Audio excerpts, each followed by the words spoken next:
Alrighty guys, I'm going to give you my honest review of these aerospace brakes that I just recently bought. I will say, shame on me, I didn't buy them brand new. I bought them off of a guy on Facebook, but I will go through some of the issues and complaints I have with it.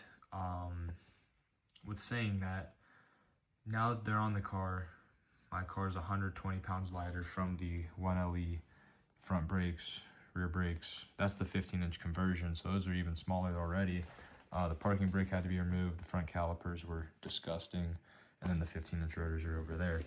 But I will say the car is 120 pounds lighter, which was probably going to be close to 4/10 in the quarter, which would be absolutely huge for me, especially being a 1LE car. It's definitely a pretty heavy car. I think it weighed 3650 without me in it. The last time I weighed it, so you take 120 pounds off, it'll be 3520. Now I'm gonna take the passenger seat out, so it'll be 3480 next time I go out to the track, which is gonna be Wednesday. But back to the meat and potatoes of this. Let me grab a flashlight. So, just a little help if you do buy it used. The thicker rotors go in the front.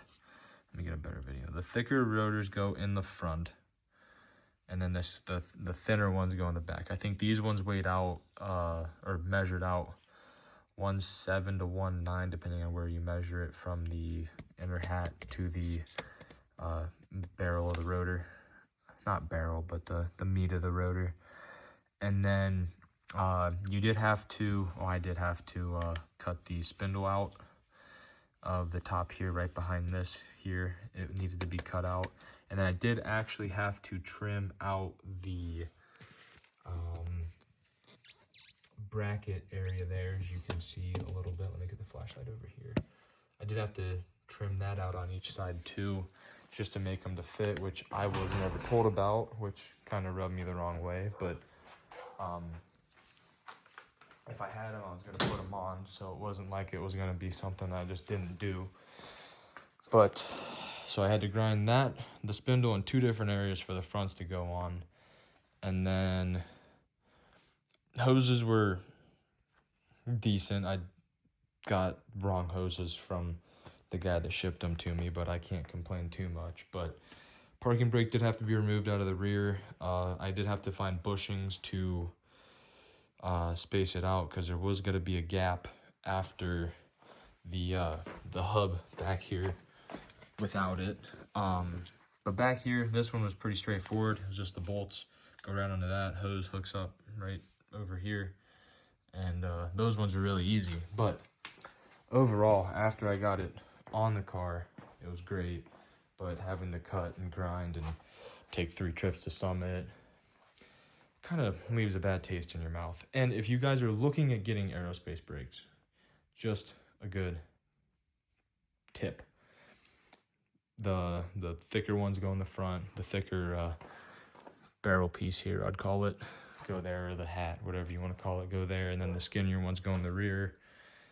The hub bolts were a pain. I didn't take apart the suspension. You can do it if you push the axle back out of the way just a tad, so you don't have to get it realigned after you tear it all apart. Another thing I had an issue with was these bleeders. As soon as I went to bleed them, of course this part's the bleeder part. This is just a brass insert.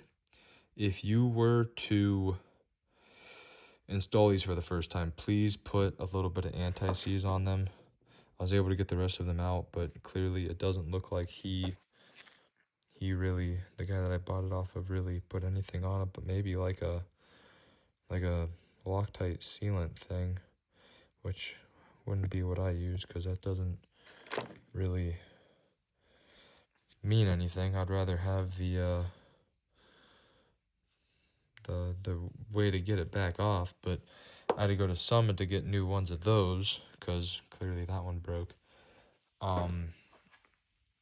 But there's a lot of just stuff that went wrong, and I started the install process on Wednesday night, and I didn't get actually done with it until, let me go refocus it. I didn't get actually back done with it until Saturday morning, and then finally got rips and data logs back to Ben from GPI to help me get this thing done and tuned and ready for my drag and drive event.